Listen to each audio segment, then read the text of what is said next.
Hey there, students. Professor Zeeb here, and welcome to another lecture for our class. So today we're going to talk about such a huge topic, and this is one of those ones that really applies to many different people, including myself and many people that you know, and probably a lot of our students as well, and that is becoming a parent. So remember, one of the major milestones in terms of being a young adult is having children. Most people have their children during young adulthood, okay? So it's definitely worth some time talking about this topic, okay? So let's go to our slides here and then we'll kind of kick it off.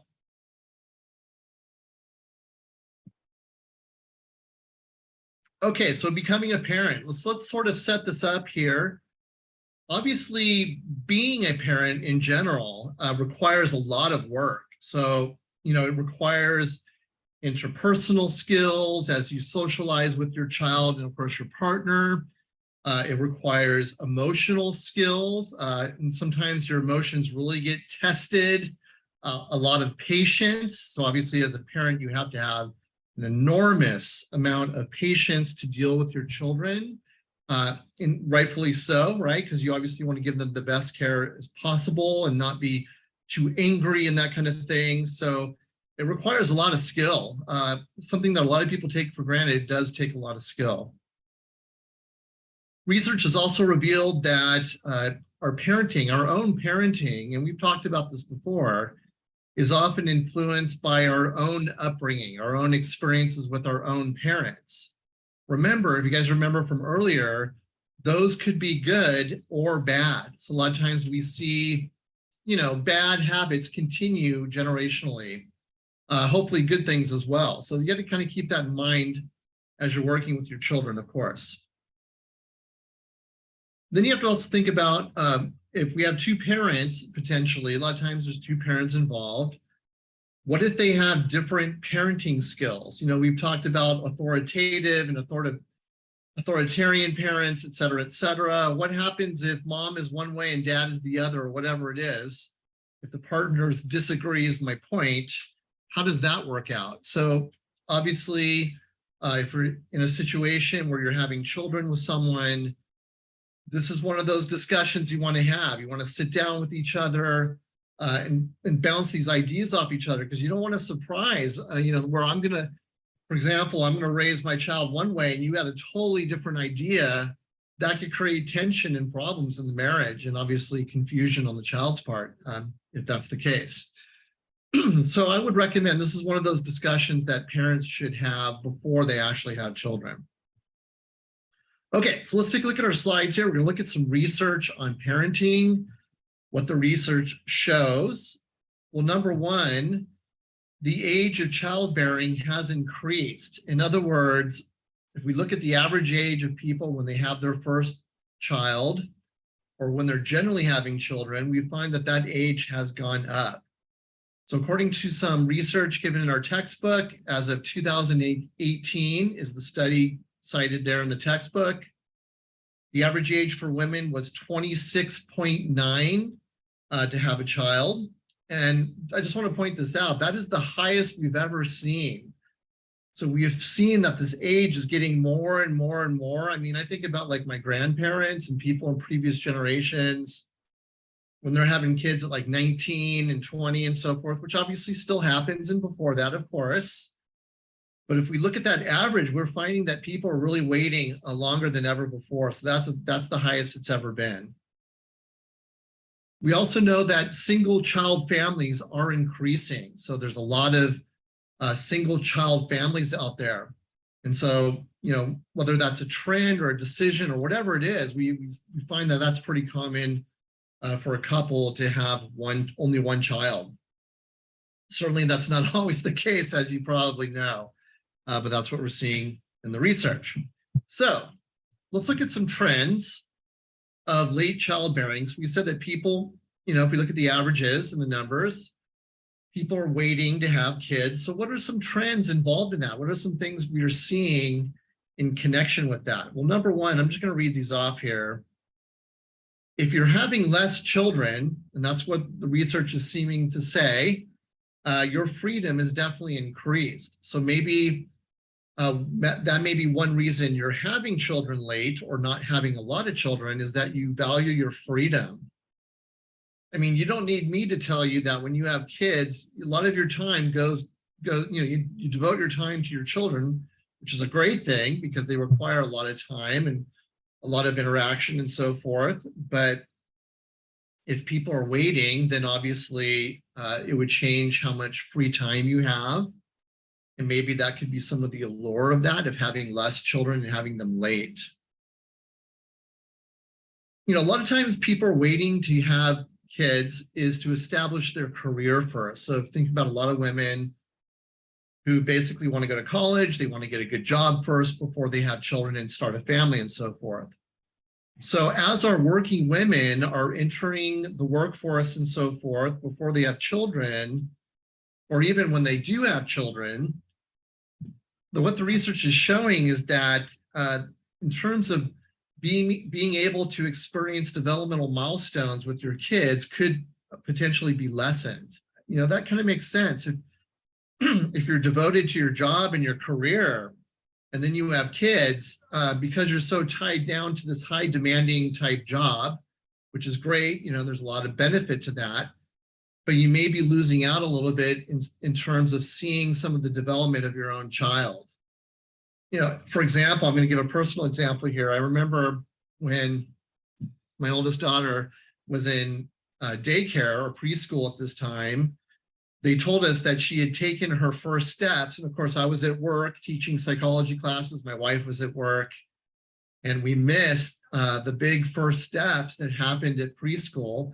We did see them at home later. And so that in my mind, that's kind of like when she first took her first few steps. I'm kind of deceiving myself, but I remember specifically, clear as day, the teacher telling us, yeah, she took her, her first steps today. So that was kind of hard, missing that as a parent. So the point is that if you're devoted to work and you're waiting, you get your career established and so forth, you may be missing out on some of those opportunities that you will never get back, and those magical moments of parenting with your own children. Research is also showing that more men are investing time in fathering. I think that's such a great thing. So the husbands and the males out there are stepping up in terms of parenthood, which traditionally probably hasn't always been the case if you look at prior decades and so forth. I know, myself, that is true of me. I definitely stepped up as a father and still do. And so we were finding that a lot more men are investing their time in fathering. It's not just, a female issue or female designation. And so rightfully so, both parents are contributing to raising the children. A lot of couples are also reporting that parental care for their kids is supplemented by institutional care. So let me explain that. Because of inflation and because of the high cost of living and all these different life events that happen, kids are expensive, right? So, bills and mortgage payments, car payments, everything is so expensive. And because you're also devoted to your job, a lot of people are having childcare raise their children, right? So they're taking their kids to daycare or preschool in the morning as they go to work and so forth. So we're finding that that's pretty common for a lot of parents these days. Is not only are they raising their own children, but they're depending on institutions, to participate and pitch in, if you would. So that's kind of an interesting take on that. Okay, so now we're going to look at a comparison here of having your children early in life as a young adult, basically, or a little bit later. Remember, we said that a lot of people are waiting to have kids. So what are the pros and cons of that? What does our author and the research say about that? And I want you to think of your own experiences as we go through this. Okay, so let's look at our younger parents. Number one, more energy to deal and chase your kids around. So obviously, especially when they're young, and they get into elementary school and so forth, so much energy is required, especially when they start walking and being mobile and so forth. You really have to be on your toes. So having that energy is definitely a plus, whereas you're older, it may not be as easy to do that. So your body's just, more geared up, I guess, in that sense, to follow the children and to work with them and to dig those energy reserves that you need to play with your kids and so forth. Fewer parental medical problems. I guess the point they're trying to make here is that if you're young when you have your kids, you're less likely to have medical problems as you get older and grow with them. That doesn't mean you won't, but as we're going to learn in the class, and most of you probably know this already, medical problems are more likely to happen on average the older we get, right? So if you're young, this is less likely to be a factor, where if you're an older parent, maybe you're having to deal with some of those issues a little bit more. Even taking it to the next level, if you're a younger parent, your own parents are not as old compared to an older parent. So that's another kind of take on that, is that as you get older and your kids are growing up and your own parents are aging, you have to take time out of your day and your life to help your own parents who are now, approaching elderly age or middle age and so forth. And so that's another take, is that younger parents are probably less likely having to deal with that. Not always, of course, but on average there. Okay, expectations. How does this factor into it? What our author is saying here is that if you're a younger parent, you're less likely to build up your expectations for your own children. So as humans, before you have your kids, you probably have thought about what your kids will be like, how you expect them to grow up, how you expect them to be and behave, what their goals will be, et cetera, et cetera. So I guess if you're younger, you've had less time to kind of do that, is what they're saying. So we're finding that people are less likely to build up those expectations for their own children, but older parents are more likely to do that. So I thought that was an interesting point. Okay, speaking of older parents, let's kind of look at some of the pros here. On average, older parents are going to have more income. They're probably more well-established with their career. Maybe have even moved up in their job to a higher paying position. So there's more resources, there's more assets. And obviously kids, cost money. I mean, it's really expensive to raise children. And so older parents are able to meet those costs that come with child rearing and raising your children.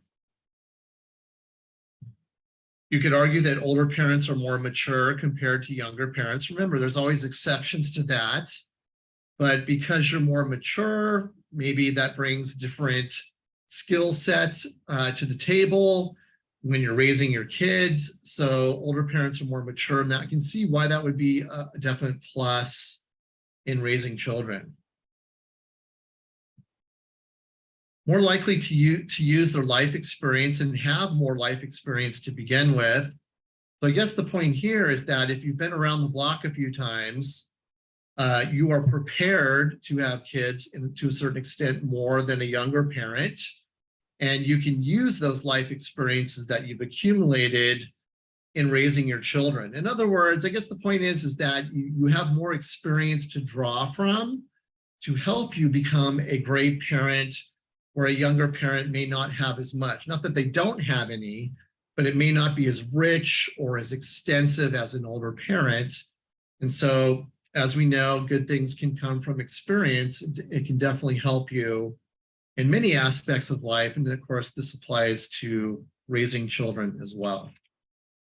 Okay, well, obviously, this is a topic we could talk about for hours. We're going to go ahead and stop here. So guys, I hope you're enjoying the class. Please move on to the next step in the course.